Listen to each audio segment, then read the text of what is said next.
Welcome to Generals Gun Mentors. নমস্কাৰ মোৰ নাম জনাৰ্দন তামুলী ফুকন মই আপোনালোকক মোৰ YouTube চেনেল জনাৰ্দনছ জ্ঞান মন্ত্ৰলৈ স্বাগতম জনাইছো মই কালি এটা ভিডিঅ' বনাইছিলো 2021 আৰু 22 বৰ্ষৰ মেট্ৰিক পৰীক্ষাৰ মাৰ্কিং সিস্টেমটোৰ ওপৰত মানে মূল্যায়নটো কেনেকৈ কৰিব আৰু ইয়াত আপোনালোকৰ সহাৰি যথেষ্ট পাইছো তাৰ বাবে আপোনালোকক সকলোকে ধন্যবাদ জ্ঞাপন কৰিছো এতিয়া কথা হ'ল মোৰ এই যোনটো আগৰ ভিডিঅ'টো বনাইছিলো তাত মই বিশেষকৈ গুৰুত্ব দিছিলো ছাত্ৰ বা ছাত্ৰী একেবাৰে অনুমান কৰিব পাৰিব তেওঁলোকে সম্ভাৱ্য নম্বৰ কিমান পাব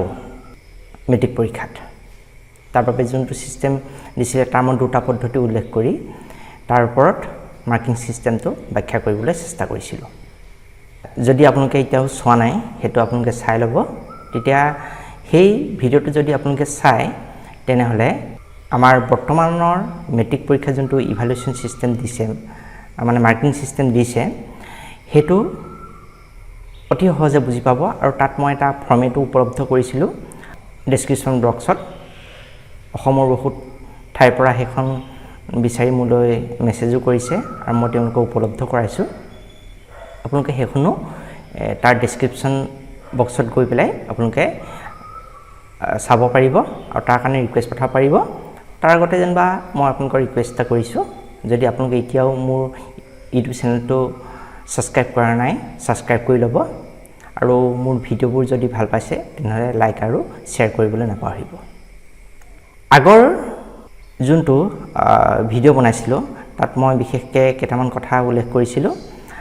হেগিটা আসলে আমাৰ মাৰ্কিং সিস্টেমটোত কেনেকৈ কৰিব পৰা যাব হেতু ওপৰত আমি ব্যাখ্যা আগবঢ়াইছিলো এতিয়া আগৰ সিস্টেমটোত আমাৰ মূল্যায়ন পদ্ধতিটো কি আছিল নৱম শ্ৰেণী বছৰিকা পৰীক্ষাৰ 40% আহিব দশম মানৰ পৰা প্ৰিটেষ্ট যদি দিয়া হৈছিল তাৰ 40% আহিব বিদ্যালয়ৰ পৰা মূল্যায়নৰ এটা আহি থাকিব তাত 20% থাকিব আৰু মই উদাহৰণ সহ এটো মই আপোনালোকক ভালকে বুজাই দিছিলো আৰু দ্বিতীয়টো পদ্ধতি আছিল দ্বিতীয়টো পদ্ধতিত যিসকল ছাত্ৰ ছাত্ৰীৰ দশমমান শ্ৰেণী পৰীক্ষা দিব পৰা নাছিল বৰ্তমান পৰিস্থিতিৰ কাৰণে তেওঁলোকক নৱমানৰ ওপৰতে ভিত্তি কৰি মাৰ্কিং কৰাৰ এটা সুবিধাও দিছে তাত নৱম শ্ৰেণী বছৰিকা পৰীক্ষা 70% আহিব আৰু বিদ্যালয়ৰ পৰা মূল্যায়ন দিব পাৰিব 30% এটা এই দুইটা পদ্ধতি আমি উদাহৰণ সহ আমি কোনবা এটা বিষয়ত কিমান নম্বৰকে পাব পাৰে তাক ব্যাখ্যা কৰিছিলো আৰু সেই ভিডিঅ'টো যদি আপোনালোকে চাই বা সেই ফৰমেটটো যদি আপোনালোকে ডাউনলোড কৰি লয় তেনেহলে ছাত্ৰ বা ছাত্ৰী এগৰাকীয়ে কিমান নম্বৰ পাব পাৰে বুজি পাব কিন্তু এইখিনিতে এটা কথা কৈ থওঁ আমাৰ যেহেতু ইতিমধ্যে প্ৰেক্টিকেলৰ মাৰ্কসটো যিবোৰ সাবজেক্টৰ প্ৰেক্টিকেল আছে প্ৰেক্টিকেলৰ মাৰ্কসটো সেবাক স্কুলসমূহে দিছিলে সেইবাবে মোৰ এই যোনটো ফৰমেট মই দেখাইছিলো তাত আপোনালোকে প্ৰেক্টিকেল মাৰ্কসটো দিয়াৰ কোনো প্ৰয়োজন নাই প্ৰেক্টিকেল মাৰ্কসটো দি মাত্ৰ আপোনালোকে ছাত্ৰ বা ছাত্ৰী গৰাকীয়ে কিমান পাৰ্চেন্ট পাব তাক উলিয়াবহে পাৰিব কিন্তু যোনটো সেবাৰ পোৰ্টেল আছে তাত আপোনালোকে প্ৰেক্টিকেল মাৰ্কসটো ভৰোৱাৰ কোনো প্ৰয়োজন নাই সেই কাৰণে হেতু শিক্ষাগুৰুসকলে যদি চাই আছে তেনেহলে সেই পাৰ্টটো ফিল আপ কৰাৰ কোনো প্ৰয়োজন নাই এতিয়া মই এই বিশেষ ভিডিঅ'টো এটো কাৰণে বনাইছো এটো মই ছাত্ৰ ছাত্ৰীসকলৰ উদ্দেশ্যে বনোৱা নাই আমাৰ সন্মানীয় শিক্ষাগুৰুসকলৰ উদ্দেশ্যে বনাইছো কাৰণ মোক বহুতে ফোনো কৰিছে আৰু ফোন কৰি কৈছে যে যোনটো মাৰ্কিং সিস্টেম দিয়া হৈছে তাত স্কুলসমূহে মাৰ্কিংটো পাৰ্চেন্টেজটো উলিয়াওঁতে অসুবিধা পাইছে সেইবাবে মই এই বিশেষ ভিডিঅ'টো বনাইছো যাতে এটা কম্পাইলেশ্যন চিটো দিছো যাৰ সহায়ত আপোনালোকে অতি সহজে আমাৰ কিনো তথ্য আমি ভৰাব লাগে হেবোৰ আপোনালোকে উলিয়াই ল'ব পাৰিব এতিয়া আমি প্ৰথমতে চাওঁ আমাৰ স্কুলসমূহে কেনেকৈনো আমাৰ সেবা ৱেবছাইটত মাৰ্কসমূহ ভৰাব লাগিব তাৰ বিষয়ে কিছু কথা আমি আগতে কৈ লওঁ তাৰ পিছত আমি আমাৰ স্কুলসমূহৰ কাৰণে কি প্ৰয়োজন হ'ব হেতু কথাত আমি বেছিকৈ ষ্ট্ৰেছ দিম আৰু এই ভিডিঅ'টো বিশেষকৈ আমাৰ স্কুলসমূহৰ কাৰণে বনাইছো মই এতিয়া আমাৰ এখন এছঅপি ওলাইছিলে বোৰ্ড অফ সেকেন্ডাৰী এডুকেশ্যন আসামৰ ফালৰ পৰা তাত ইভালুৱেশ্যন সিস্টেমটো কি হয় তাক অলপ ধুনীয়াকৈ ব্যাখ্যা কৰি দিছে আৰু কিছুমান আমাৰ ইম্পৰ্টেন্ট কথাও আমাৰ ইয়াত উল্লেখ কৰিছে তাৰ প্ৰথম কথা আমি মন কৰিব লাগিব আমাৰ এই ৱেবছাইটৰ যোনটো লিংক হ'ব হেতু 4 জুলাই 2021 ৰ পৰা 12 জুলাই 2021 লৈকে খোলা থাকিব তাত স্কুলসমূহে মাৰ্কছবোৰ ভৰাব পাৰিব আৰু দা লাষ্ট ডেট অফ সাবমিশনটো হ'ব যোনটো ফাইনেল ৰিপৰ্ট হ'ব লাষ্ট ডেটটো 12 জুলাই 2021 হ'ব আৰু স্কুলসমূহে সাবমিট কৰাৰ পাছত ডিস্ট্ৰিক্ট লেভেল স্ক্ৰুটিনি কমিটিয়ে এখন ভেৰিফাই কৰিব ভেৰিফাই কৰাৰ পাছত তেওঁলোকৰ সাবমিশনৰ লাষ্ট ডেটটো হ'ব 15 জুলাই 2021 মানে আমাৰ 4 জুলাইৰ পৰা 12 জুলাই 2021 লৈকে মাৰ্কছসমূহ স্কুলসমূহে ভৰাব পাৰিব লাষ্ট ডেটটো হ'ব 12 জুলাই 2021 আৰু ডিস্ট্ৰিক্ট লেভেল ইভালুৱেশ্যন কমিটিয়ে স্ক্ৰুটিনি কৰাৰ পাছত পঠাব পাৰিব 15 জুলাই 2021 আৰু এইটো সময়ৰ ভিতৰত যদি কোনোবা স্কুলে যদি ৰিপৰ্টসমূহ সাবমিট নকৰে তেনেহলে সেইসমূহ স্কুলৰ ৰিজাল্ট ডিক্লেয়াৰ কৰা নহব হেতু ষ্ট্ৰিক্টলি আমাৰ ৰঙা লাইনে লিখি দিছে এতিয়া আমি আহো কেনেকৈ আমি এই পৰ্টেলটোত লগইন কৰিম লগইন কৰিবলৈ হলে আমি সেবাৰ এটা অফিচিয়েল ৱেবছাইট আছে sebaonline.org sebaonline.org এটোত আমি লগইন কৰিব লাগিব এটো আমি যাম যোৱাৰ পিছত আমাৰ অনলাইন পৰ্টেলটো খোল খাব খোল খোৱাত এই পৰ্টেলটো লগইনৰ কাৰণে স্কুলৰ ইউজাৰ আইডি আৰু পাছপৰ্ট লাগিব আৰু সেবা ইতিমধ্যে স্কুলৰ ইউজাৰ আইডি আৰু স্কুল কোড ইতিমধ্যে স্কুলসমূহক প্ৰভাইড কৰিছে সেই ইয়াৰ জৰিয়তে লগইন কৰি পেলাই তাত সোমাব পাৰিব কেনেবাকৈ যদি কোনোবাখন স্কুলৰ যদি সেই ইউজাৰ আইডি বা পাছপৰ্ট পোৱা নাই বা হেৰাই গৈছে তেনেহলে এখন কমিটি আছে সেই কমিটিখনৰ পৰা তেওঁলোকে ইউজাৰ আইডি আৰু পাছপৰ্ট ল'ব পাৰিব কমিটিখন আমাৰ মই ইয়াত দেখুৱাই দিছো এখন কমিটি এখন বিভিন্ন ডিস্ট্ৰিক্টৰ কাৰণে দিয়া আছে কমিটিখন সেই তেওঁলোকৰ নাম্বাৰ ফোন নাম্বাৰো দিয়া আছে তাৰ পৰা আপোনালোকে ইউজাৰ আইডি পাছপৰ্ট ল'ব পাৰিব এতিয়া স্কুলখনে লগইন কৰাৰ পাছত তাত তেওঁলোকৰ স্কুলৰ হেডমাষ্টাৰৰ ডিটেইলছটো তাত ভৰাব লাগিব আৰু স্কুল ইভালুৱেশ্যন কমিটি ডিটেইলছটো তাত ভৰাব লাগিব আপোনালোকে নিশ্চয় স্কুল ইভালুৱেশ্যন কমিটি ইতিমধ্যে বনালে আৰু যদি বনোৱা নাই বনোৱাৰ পাছত তেওঁলোকৰ ডিটেইলছ ইয়াত ভৰাব লাগিব ইয়াৰ পাছত মাৰ্কছ এন্ট্ৰি বুলি বটন এটা থাকিব left panel of the portal left সাইডত থাকিব তাত আপোনালোকে ক্লিক কৰিব লাগিব এতিয়া আৰু মাৰ্কছ কেনেকৈ কি হ'ব তাক যদি আপোনালোকে বুজা নাই এতিয়ালৈকে কেনেকৈ কি ভৰাব লাগিব তেনেহলে মোৰ আগৰ ভিডিঅটো আপোনালোকে চাই ল'ব তেতিয়া আপোনালোকে এটা সাম্যক ধাৰণা পাব মাৰ্কছবোৰ কেনেকৈ ভৰাব লাগিব কিমানটো পাৰ্চেন্টেজ কৰিবলৈ কেনেকৈ ভৰাব লাগিব এতিয়া মই এই ভিডিঅটোত বিশেষকৈ এটা কথাতে ষ্ট্ৰেছ দিম স্কুলসমূহেনো কি মাৰ্কছ ভৰাব লাগিব আৰু কিনো তেওঁলোকৰ ডাটাৰ প্ৰয়োজন হ'ব যাতে সহজে এই পৰ্টেলটোত মাৰ্কছবোৰ তেওঁলোকে এন্ট্ৰি কৰিব পাৰে এতিয়া মাৰ্কছ এন্ট্ৰি কৰোঁতে আমাৰ কেটেগৰী ভাগ কৰি দিছে ফাৰ্ষ্ট কেটেগৰীত আহিব যিসকলৰ ক্লাছ 9ৰ এক্সামৰ ডিটেইলছটো আছে আৰু প্ৰি টেষ্ট বা প্ৰি বৰ্ড ফাইনেলৰ যোনটো ক্লাছ 10ৰ হয় হেতু তাৰ ডিটেইলছটো আছে তেওঁলোকে এ কেটেগৰীত ৰাখিছে বি কেটেগৰীত ৰাখিছে যিসকলৰ ক্লাছ 9ৰ এনুৱেল এক্সামৰ ডাটাটো এভেইলেবল আছে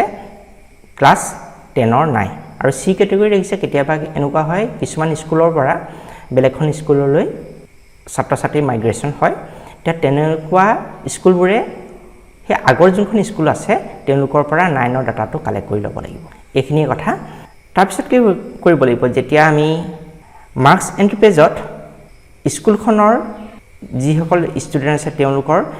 এনৰলমেণ্টৰ লিষ্টটো দেখা পোৱা যাব আৰু কি হ'ব the initially the mark button against all da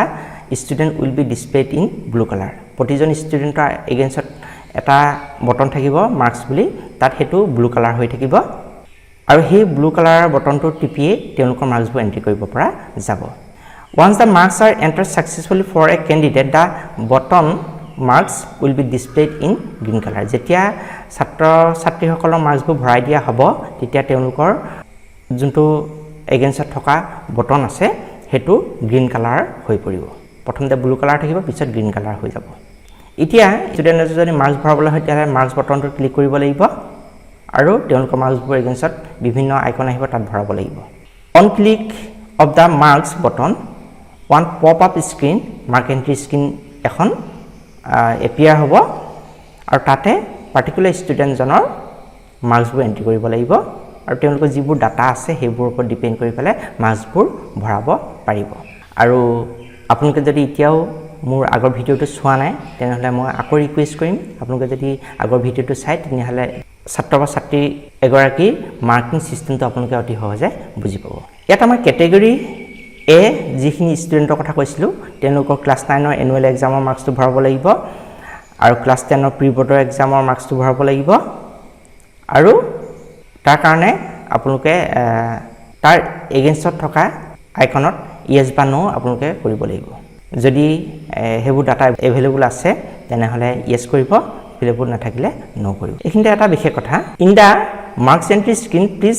enter total marks awarded for each subject theory part only theory পাৰ্টত কি দিয়ে মাৰ্কছ দিয়া আছে সেইটোহে ভৰাব লাগিব যদি 100 মাৰ্কছ থাকে 100 মাৰ্কছৰ থিয়ৰী যদি থাকে তেতিয়াহ'লে 100 মাৰ্কছৰ এগেইনষ্টত ভৰাব লাগিব আৰু যদি 90 মাৰ্কছ আমাৰ থিয়ৰীত থাকে প্ৰেক্টিকেলটো যিহেতু আমাৰ ইতিমধ্যে দিয়া হ'লে সেইটো প্ৰেক্টিকেলৰ মাৰ্কছটো আমাৰ ইয়াত আনিব নালাগে অকল থিয়ৰী পাৰ্টছৰ যোনটো মাৰ্কছ হয় সেইটোহে আপোনালোকে ভৰাব লাগিব সেইটো ক্লাছ 9ৰে হওক বা ক্লাছ 10ৰ প্ৰি বৰ্ডৰ এক্সামৰ মাৰ্কছেই হওক যোনটো থিয়ৰী মাৰ্কছটোহে আপোনালোকে ভৰাব লাগিব প্ৰেক্টিকেলৰ কথা ইয়াত প্ৰয়োজন নাহে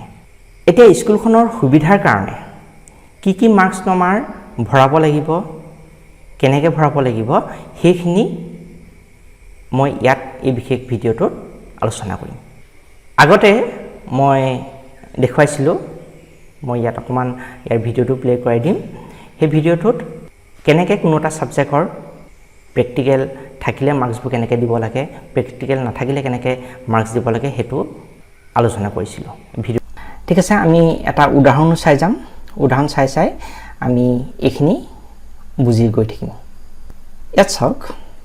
উদাহৰণ এটা দিছোঁ এখন মোৰ এক্সেল শ্বীট যদি এখন এক্সেল শ্বীট আপোনালোকে যদি পাই যায় তেনেহ'লে ইয়াত সহায়ত আপোনালোকে মাৰ্কছবোৰ নিজেই উলিয়াই ল'ব পাৰিব প্ৰথমটো এনেকুৱা এটা বিষয় লোৱা হৈছে য'ত মুঠ নম্বৰ 100 থাকিব থিয়ৰী থাকিব 100 আৰু প্ৰেক্টিকেল 0 মানে প্ৰেক্টিকেল নথকা ছাবজেক্ট এটা অসমীয়া হওক বা হিন্দী হওক তেনেকুৱা ধৰণৰ এটা ছাবজেক্টৰ মাৰ্কছটো কেনেকৈ উলিয়াব পৰা যাব আমি চাম ইয়াত আমাৰ কি হ'ব নৱম শ্ৰেণীৰ বছৰীয়া পৰীক্ষাৰ 40% আহিব দশম মানৰ প্ৰি টেষ্টৰ 40% আহিব আৰু বিদ্যালয়ৰ পৰা দিব পৰা সৰ্বোচ্চ মূল্যায়নটো মই ইয়াত উল্লেখ কৰিম এতিয়া আমাৰ মূল্যায়ন পদ্ধতি আমি চাওঁ আহোঁ মুঠ নম্বৰ আছে আমাৰ 100 ইয়াৰে আমি পোৱা নম্বৰটো হ'ব দিছোঁ নৱম শ্ৰেণীৰ বছৰীয়া পৰীক্ষাত ধৰা হ'ল 60 পালে এইটো আপোনালোকে যদি ভৰাই দিব পাৰে 60 মই ইয়াত ভৰাই থৈছোঁ 60 পৰা আমাৰ 40% আহিব যেটো 60 40% 24 আহিছে নিজে বনি যাব আৰু প্ৰি টেষ্টৰ 40% আহিব 100 মাৰ্কছৰ ভিতৰতে আমাৰ তেওঁ যদি 60 পাইছে ধৰা হৈছে এটো 60 যদি পাইছে আপোনালোকে এটো নিজে ভৰাই দিব পাৰিব 60 মই ইয়াত ভৰাইছো আপোনালোকে বেলেগো ভৰাব পাৰিব 60 40% বুলি ক'লে আমাৰ 24 আহিব এতিয়া আমাৰ আহিলে মেইন কথাটো আহিলে বিদ্যালয়ৰ পৰা দিব পৰা সৰ্বোচ্চ নম্বৰ হে ছাত্ৰ বা ছাত্ৰীগৰাকী কিমান আপোনালোকে ইন্টাৰনেল মাৰ্ক দিব পাৰিব স্কুলৰ ফালৰ পৰা এটা কথা হ'ল ইয়াত 20% যেহেতু আহিব হে কাৰণে আমাৰ ইয়াত 22 আহিছে ইতিমধ্যে আমাৰ পৰীক্ষা দুটাত নৱম শ্ৰেণী বছৰীয়া পৰীক্ষা আৰু দশম মানত আমাৰ 80% গ'ল আমাৰ থাকিলে 20% বুলি ক'লে 120% বুলি ক'লে 20 হ'ব 22 হ'ব আমাৰ ম্যাক্সিমাম মাৰ্কছ এতিয়া কথা হ'ল আমাৰ এটা নিয়ম দিছে যে ছাত্ৰ বা ছাত্ৰীগৰাকীয়ে নৱম শ্ৰেণী বছৰীয়া পৰীক্ষা যিমান শতাংশ নম্বৰ পালে ইয়াত আমাৰ 60% পাইছিলে তাতকে ম্যাক্সিমাম আমাৰ 20% বেছি দিব পাৰিব যেহেতু ইয়াত 60% আছে তাৰ 20% বেছি বুলি ধৰিলে আমাৰ হ'ব ইয়াৰ 80% হেকাৰণে আমি ইয়াত 80 দিছো আৰু 20 * 80% যদি কৰো আমি পাম 16 নিশ্চয় বুজি পাইছে আৰু বেলেগ এটা আমি উদাহৰণ কৰি চাওঁ ইয়াত আমি দিছালো নৱম শ্ৰেণীৰ বছৰীয়া পৰীক্ষাত আমাৰ ধৰা হ'ল ছাত্ৰ ছাত্ৰী গৰাকীয়ে 80 পালে 80 পোৱাৰ লগে লগে আমাৰ ইয়াত নম্বৰবোৰ বদলি যাব কেনেকৈ বদলি যাব 80 পোৱাৰ লগে লগে 40% বুলি ক'লে 32 আহিব আৰু আমাৰ দশম শ্ৰেণী বা 60 বুলি ধৰিছো 60 ধৰিলে ইয়াৰ 40% আমাৰ 24 আহিলে আৰু আগৰ নিচিনাকৈ আমাৰ ম্যাক্সিমাম মাৰ্কছটো 20 থাকিব আৰু তেওঁ ছাত্ৰজনক দিব পৰা সৰ্বোচ্চ পাৰ্চেণ্টেজটো আমাৰ 80 নৱম শ্ৰেণীৰ 80 লগত যদি আমি 20 প্লাস কৰি দিওঁ মানে 100% হৈ যাব 100% আমি দিব পাৰিম 100% দিলে আমাৰ 20 দিব পাৰিম তেনেহলে 80 পোৱা ল'ৰাজনক আমি 20 মাৰ্কস দিলেও আমাক ভুল ধৰিব নোৱাৰে আৰু এইকিটা যদি আমি প্লাস কৰি দিওঁ 32 plus 24 plus 20 আমি পাম 76 মানে ছাত্ৰ বা ছাত্ৰী গৰাকীয়ে 76% পাব একে ধৰণে বেলেগ এটা আমি চাই লওঁ 80 নহবহাই আমি এবাৰ 50 বহালো কি হয় চাওঁ 50 বহালে 50% যেতিয়া হয় 50 আমাৰ 40% বুলি ক'লে 20 আহিব আগৰ এবাৰ ভাবিলো আমি দশম শ্ৰেণী প্ৰি টেষ্টটো অলপ বদলাই দিওঁ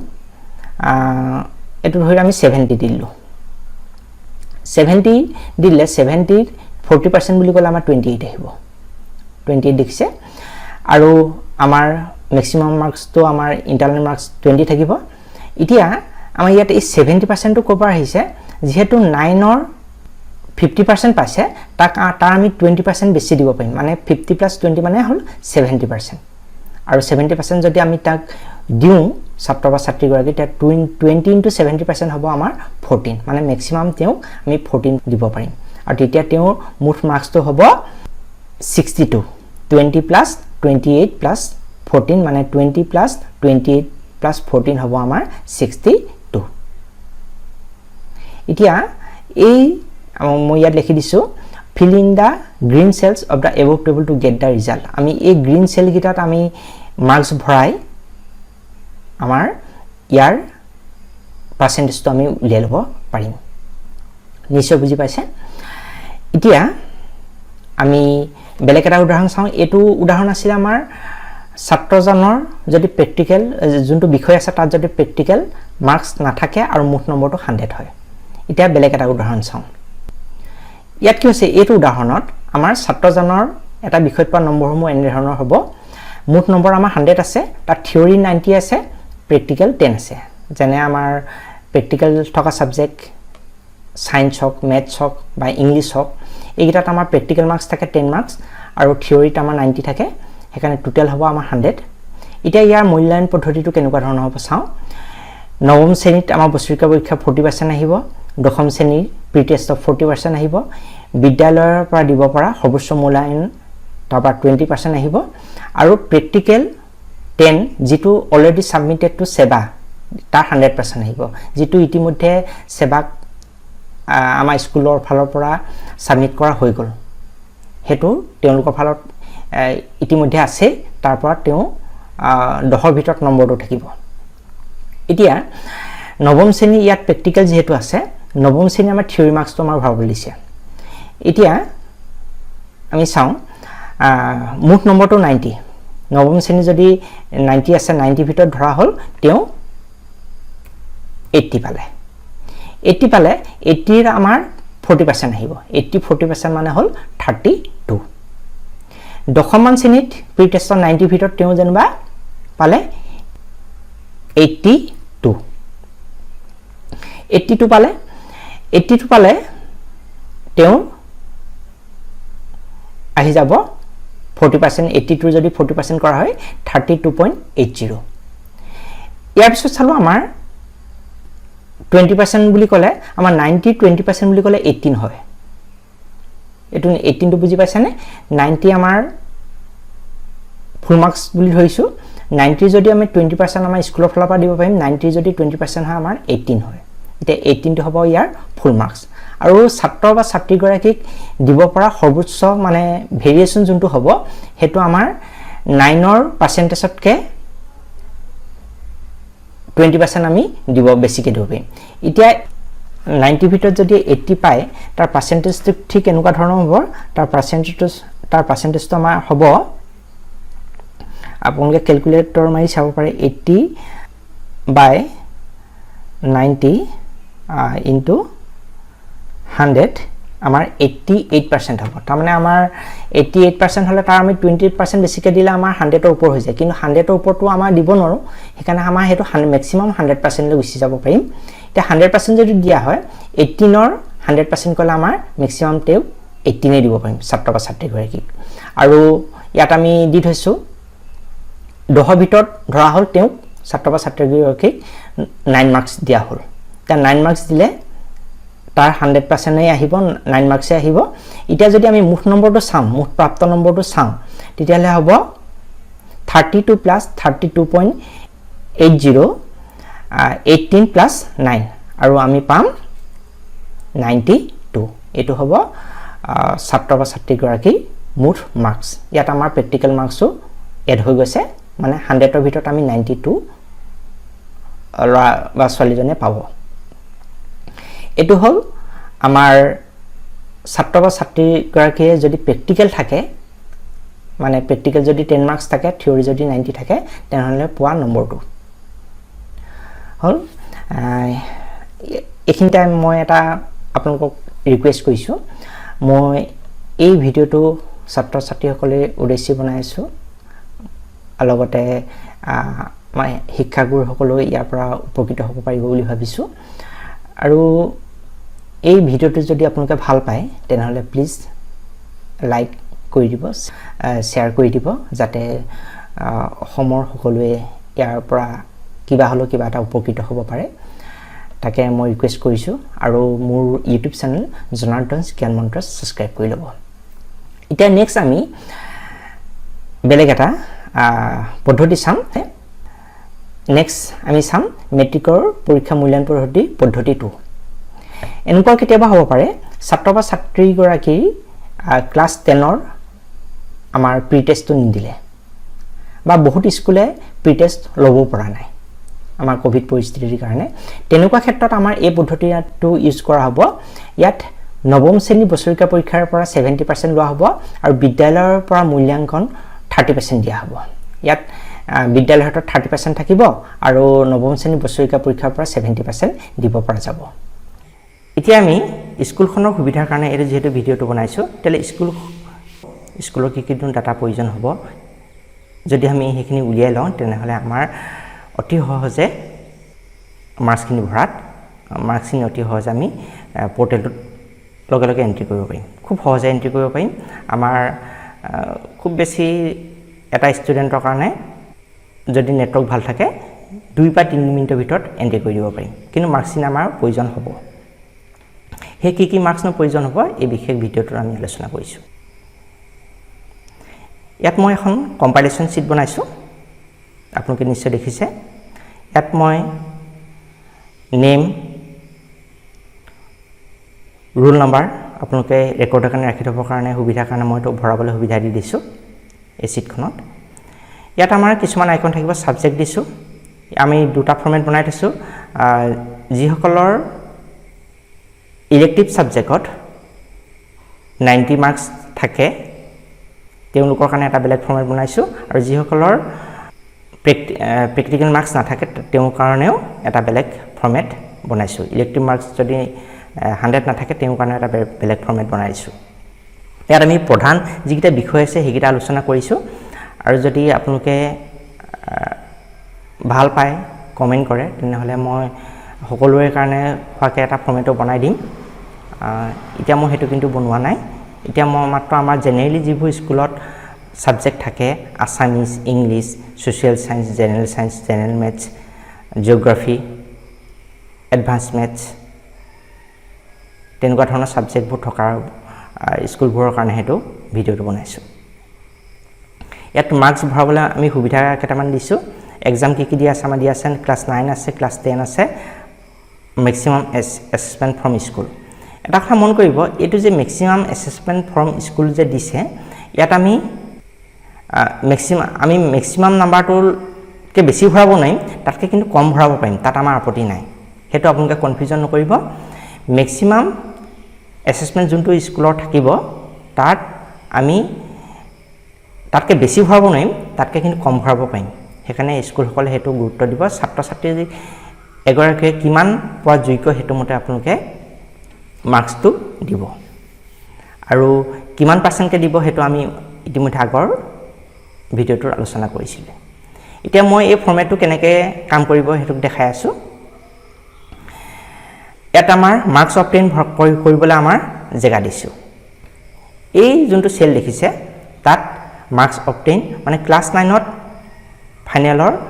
মাৰ্কসটো কিমান দিছে আমাৰ ভৰাব পাৰিম ধৰক আসামিজ 100 থাকে টোটাল মাৰ্কস 100 100ৰ ভিতৰত আমাৰ কিমান হয় আমি ভৰাই দিছো ধৰা হল ছাত্ৰ বা ছাত্ৰীগৰাকীয়ে 68 পালে আসামিজত তেনেহলে আমাৰ পাৰ্সেন্টেজ অফ মাৰ্ক নিজে নিজে ওলাই যাব ইয়াৰ 40% লাগিব এখন 27 হ'ব যেটো আপোনালোকে কিন্তু পোৰ্টেলত কিন্তু এই 40% উলিয়াই আপোনালোকে ভৰাব নালাগে আপোনালোকৰ ৰেকৰ্ডৰ কাৰণেহে ৰাখি থব পাৰে আপোনালোকৰ মাৰ্কস যোনটো অপটিন আছে হেটো ভৰাব লাগিব তাত পোৰ্টেলত নিজে নিজে এটো ক্যালকুলেট কৰি ল'ব নেক্সট প্ৰি বোৰ্ড ফাইনেলৰ আসামিজত যেনবা তেও 70 পালে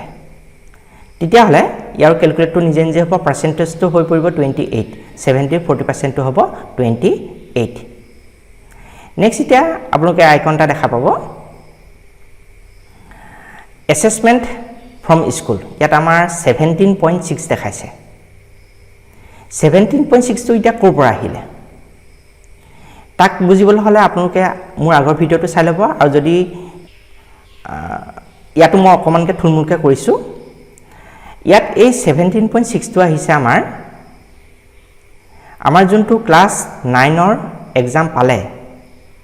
एग्जामত নাম্বাৰ পালে 68 টা মানে 100 ভিতৰত 100 ৰ ভিতৰত 68 পাইছে মানে 68% পাইছে তেতিয়া হলে তেওক আমি ইয়াৰ 20% কে বেছি ম্যাক্সিমাম মাৰ্কস টা দিব পাৰিম তাৰমানে 68 হলে তাৰ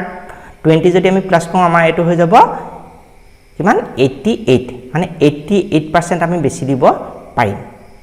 কিন্তু 88% টো আমি কৰ ওপৰত দিম কাৰণ 100 ভিতৰত আমাৰ ম্যাক্সিমাম এসেসমেন্টৰ স্কুলত আমাৰ 20 থাকিব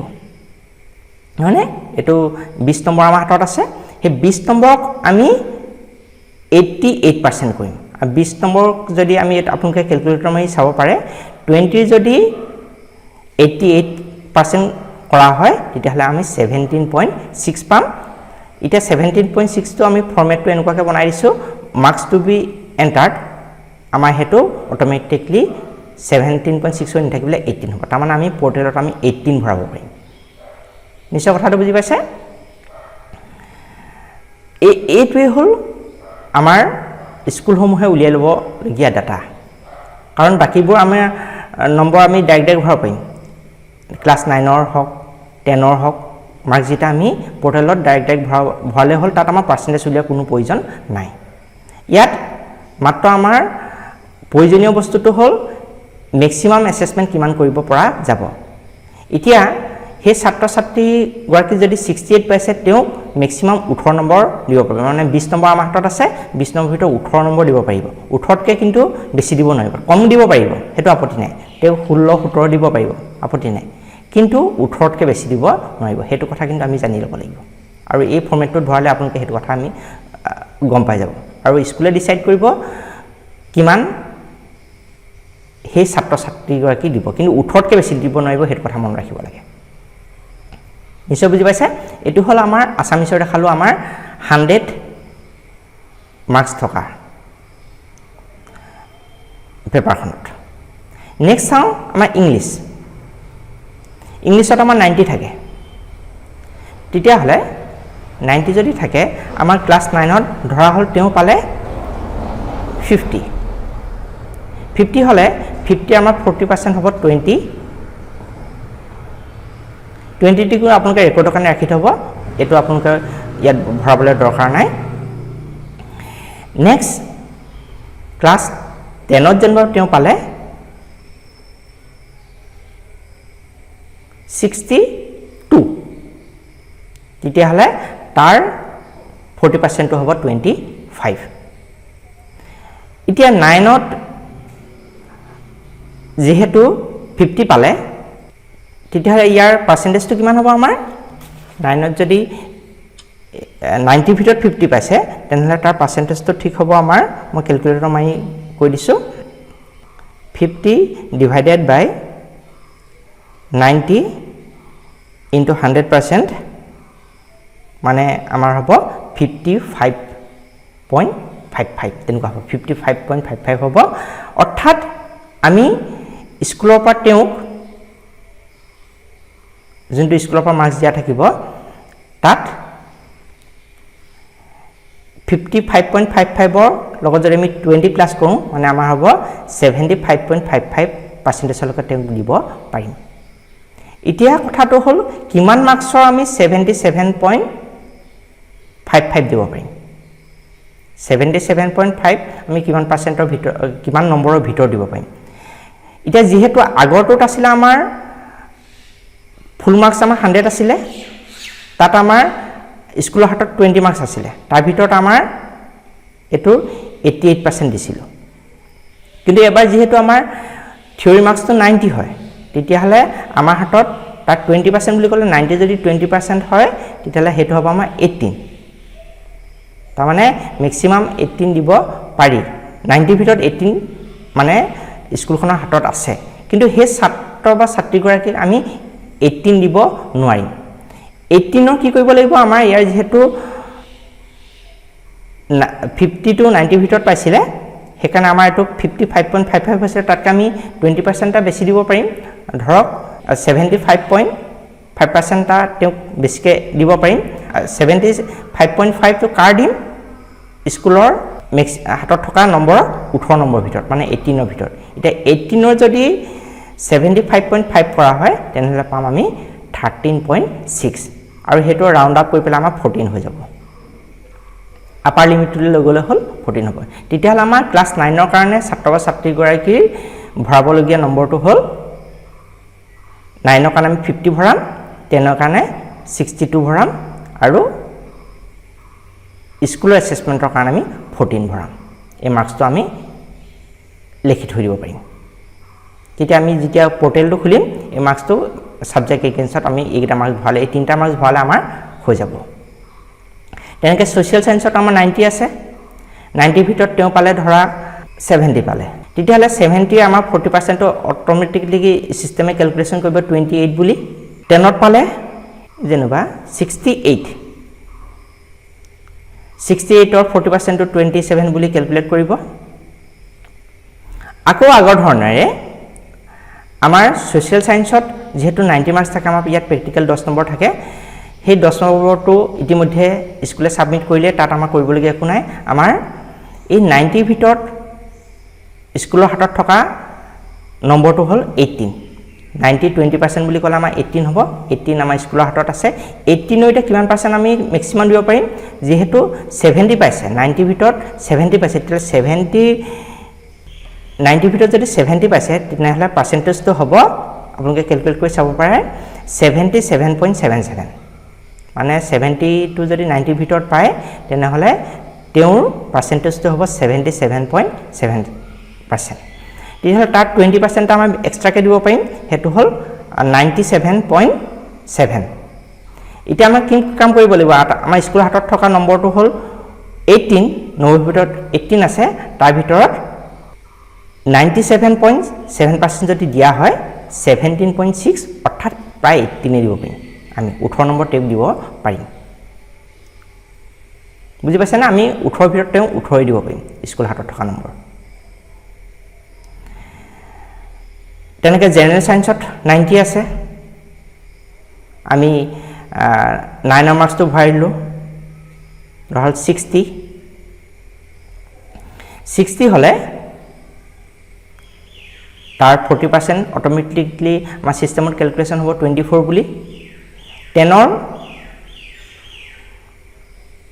64 পালে যেনবা তেতিয়া তাৰ 40% টো 26 বুলি অটোমেটিকলি ক্যালকুলেট হ'ব আৰু ম্যাক্সিমাম অ্যাসেসমেন্ট আমাৰ যেহেতু স্কুলৰ হাতত 18 নম্বৰ আছিল 18 নম্বৰ আছিল 90 ভিতৰত 18 নম্বৰ আমি তেওঁ 15.6 দিব পাৰিম 15.6 মানে আমাৰ প্ৰায় 16 নহয় 16 দিব পাৰিম তেওঁ কেনেকৈ দিব পাৰিম 90 ভিতৰত যদি 60 পাইছে তেনেহলে পাৰ্চেন্টেজ এনেকুৱা হ'ব 66.6 90 ভিতৰত 60 পালে পাৰ্চেন্টেজটো হয় 66.6 এটা তাৰ 20% ম্যাক্সিমাম আমি দিব পাৰিম হেতু হ'ব 86.6 আৰু 86.6 যদি আমি স্কুলৰ হাতত থকা 18 নম্বৰ লগত পূৰণ কৰো তেনেহলে পাম আমাৰ 15.6 মানে 16 এতিয়া আপোনালোকে জেনাৰেল সায়েন্সৰ কাৰণে এনেকৈ এইটা মাৰ্কস এন্ট্ৰি কৰি ল'ব তেনেকৈ মেথছত ধৰা হ'ল 90 ভিতৰত তেওঁ পালে 45 পালে তাৰ 40% সিস্টেমে ল'ব হেতু 18 বুলি 10ত পালে জানোবা 50 তাৰ 40% 20 হ'ব হেতু সিস্টেমে ল'ব আৰু ম্যাক্সিমাম অ্যাসেসমেন্ট ফ্ৰম স্কুল 90 ভিতৰত 18 মাৰ্কস তা স্কুলৰ হাতত আছিলে তেতিয়া হলে 90 ভিতৰত যদি 45 পায় তাৰ মানে 50% হয় তাৰ মানে তেওঁ 70% আমি দিব পাৰিম মানে 50% ৰ প্লাস টু কৰিলে 45 টো যদি 90 ভিতৰত পাইছে আমাৰ 50% হৈ আছে 50% ৰ আমাৰ কে আৰু 20% আমি ভেৰি কৰিব পাৰিম মানে 20% টা বহাব পাৰিম ম্যাক্সিমাম তেনে হ'ব 50 প্লাস 20 মানে 70% টা দিব পাৰিম আৰু 18 ৰ যদি 17% হয় 12.6 আৰু হেতু আমাৰ ৰাউন্ড আপ কৰিলে আমাৰ হ'ব 13 মানে 13 মাৰ্কস টা তেওঁক আমি দিব পাৰিম এতিয়া জেনাৰেল ম্যাথছৰ কাৰণে তেওঁলোকৰ ভৰাবলগীয়া নম্বৰ কিটা হ'ল 45 9 ৰ কাৰণে 10 ৰ কাৰণে 50 আৰু স্কুলৰ কাৰণে 13 একে ধৰণৰে তেওঁলোকৰ যদি জিওগ্ৰাফি বা এডভান্স ম্যাথছ থাকে তেনে হলে 9 ৰ মাৰ্কস তো ইলেক্টিভৰ যেনবা পালে 56 পালে তেনে হলে অটোমেটিকলি আমাৰ 40% টো ক্যালকুলেট হৈ গল 22.4 হিচাপে 10 ৰ পালে যেনবা 68 90 ভিতৰত তাৰ 40% বুলি ক'লে 27 হৈ গল আৰু স্কুলে দিব পৰা মাৰ্কস তো হৈ পৰিব 15 কেনেকৈ হ'ব ইয়াত 14.8 দেখাইছে এটো কাৰণে দেখাইছে স্কুলৰ হাতত থকা 18 নম্বৰ আছে এতিয়া 90 ভিতৰত যদি 56 পায় তেনে হলে প্ৰায় 62.2% হ'ব 62% আমাৰ 20% আমি ম্যাক্সিমাম দিব পাৰিম 62 লগত যদি আৰু 20% টা প্লাস কৰো আমাৰ হ'ব 82.2% এতিয়া আমাৰ 18 ৰ ভিতৰত যদি 82.2% টা পূৰণ কৰো তেনে হলে আমি 14.8 আৰু এটো আমি ৰাউন্ড আপ কৰিলে আমি পাম 15 নম্বৰ এটা দিব পাৰিম তেতিয়া হলে আমাৰ হেগিটা ইলেক্টিভ সাবজেক্টত তেওঁ ভৰাব পৰা নম্বৰ কিটা হ'ব 9 ৰ কাৰণে 56 68 15 মই এই ফৰমেটটো এনেকুৱাকৈ বনাইছো আপোনালোকে যদি এই গ্ৰীন মানে লাইট গ্ৰীন সেল কিটা আপোনালোকে ৰেকৰ্ডটো ৰাখি যায় তেতিয়া আপোনালোকৰ হৈ যাব আৰু ইয়াত ভৰাবৰ কাৰণে সুবিধা কৰি দিছো আমাৰ গ্ৰীন সেল কিটা যিকিটা ডাৰ্ক গ্ৰীন আছে ডাৰ্ক গ্ৰীন সেল কিটাত আপোনালোকে ভৰাব পাৰিব বাকি এটো ক্যালকুলেশনটো নিজে হৈ যাব আপোনালোকে ৰেকৰ্ডটো মাত্ৰ ৰাখি যাব গলে হ'ল আপোনালোকে যদি 100 মাৰ্কসত হয় আমাৰ সাবজেক্ট কিটা আপোনালোকে বদলাই ল'ব পাৰিব আপত্তি নাই যদি 100 মাৰ্কস হয় তেতিয়া হলে মাৰ্কস ক্যালকুলেট হলে কেনেকৈ হ'ব দেখুৱা হৈছে আকৌ 90 মাৰ্কস যোনবোৰত আছে সাবজেক্টত তাত ক্যালকুলেট হলে কেনেকুৱা হ'ব তাত দেখুৱা হৈছে আৰু যদি এই ভিডিওটো ভালকৈ বুজি পোৱা নাই তেতিয়াহলে আগৰ ভিডিওটোত আপোনালোকে তাৰ কনফিউজনটো একেবাৰে নাইকিয়া হ'ব ইয়াত মাত্ৰ এটা আগৰ ভিডিওটোত মাত্ৰ এটা কথা মনত ৰাখিবলগীয়া কথা আছে যে আমাৰ প্ৰেক্টিকেল মাৰ্কসটো আমাৰ ভৰাব নালাগে তাত আমি হেতু যেহেতু অলৰেডি সাবমিট কৰিছো আগৰ ভিডিওটোত মই উল্লেখ কৰিছিলে অলৰেডি যেহেতু সাবমিট কৰিছিলৱে তেনে হলে আমাৰ প্ৰেক্টিকেল মাৰ্কসটো ভৰাব নালাগে আমাৰ 90 মাৰ্কসৰ ওপৰত ভৰালে হৈ যাব আৰু যাৰ প্ৰেক্টিকেল নাই বা হেতু কোনো কথা নাই তেনেকৈ আৰু এটা ফৰ্মেট বনাইছিলো আমাৰ স্কুলৰ কাৰণে মই এটো বনাইছিলো আমাৰ ইয়াত বাকি সাবজেক্টবোৰ সব একেই আছে মাত্ৰ ইলেক্টিভ সাবজেক্টত আমাৰ প্ৰেক্টিকেল নথকা সাবজেক্ট এটা মান আছে হিন্দী আৰবী সংস্কৃত এইকেইটাৰ ভিতৰত কেনেকৈ হ'ব তাৰ ক্যালকুলেশনটো আমাৰ বেলেগ হৈ গৈছে এতিয়া মাৰ্কসবোৰ আমি যেনবা ভৰাই গৈছো 9 ত যেনবা 84 পালে তাৰ 40% 34 টো সিস্টেমে ক্যালকুলেট কৰিব নেক্সট 78 পালে যেনবা তাৰ 40% 31 স্কুলে মানে সিস্টেমে ক্যালকুলেট কৰিব ম্যাক্সিমাম অ্যাসেসমেন্টটো হ'ব আমাৰ টোটাল 20 হি পাব কিয় পাব স্কুলৰ হাতত 100 ৰ 20% 20 আছে এটা যেহেতু 84% পাইছে তাৰ ম্যাক্সিমাম হি মানে আৰু 20% টা যদি বহাই দিও আমাৰ হৈ যাব 104 কিন্তু 104% টো সম্ভৱ নহয় আমাৰ ম্যাক্সিমাম 100% লৈকে আমি যাব পাৰিম তেনেহলে 100% আমাৰ যদি কৰো আমাৰ ম্যাক্সিমাম মাৰ্কস 20 আছে স্কুলৰ হাতত এই 20 ভিতৰত আমি 100% কৰিলে আমি 20 টা দিব পাৰিম এইটো কিন্তু মেক্সিমাম মাৰ্কছে এটা কথা মনত ৰাখিব এইটো আমাৰ মেক্সিমাম মাৰ্কছ তাতকৈ কিন্তু আমি কমো দিব পাৰিম সেইটো আপোনালোকে স্কুলে ডিসাইড কৰিব কিমান দিব এতিয়া 20 নিদি তেওঁ যদি 18 দিয়ে কোনো আপত্তি নাই আপোনালোকৰ ছাত্ৰ বা ছাত্ৰীগৰাকী কোৱালিটিৰ ওপৰত ডিপেন্ড কৰি হেতু আপোনালোকে দিব পাৰিব তেনেকে ইংলিছত যেনিবা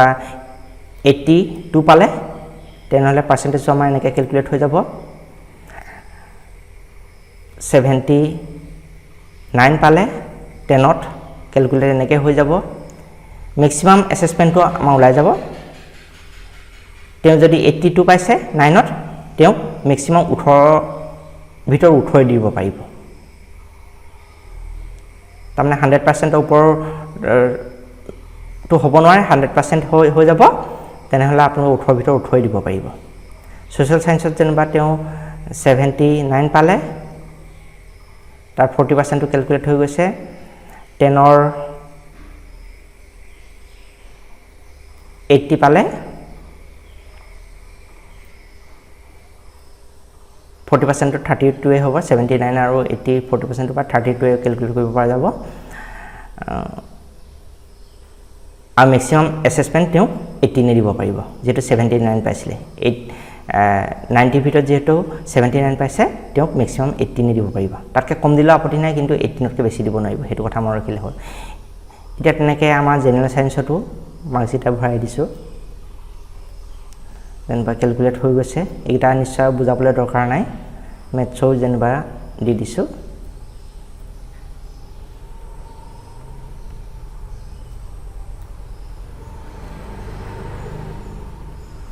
হিন্দী আৰবী সংস্কৃত আছে তাতো যেনবা দি দিছো আমি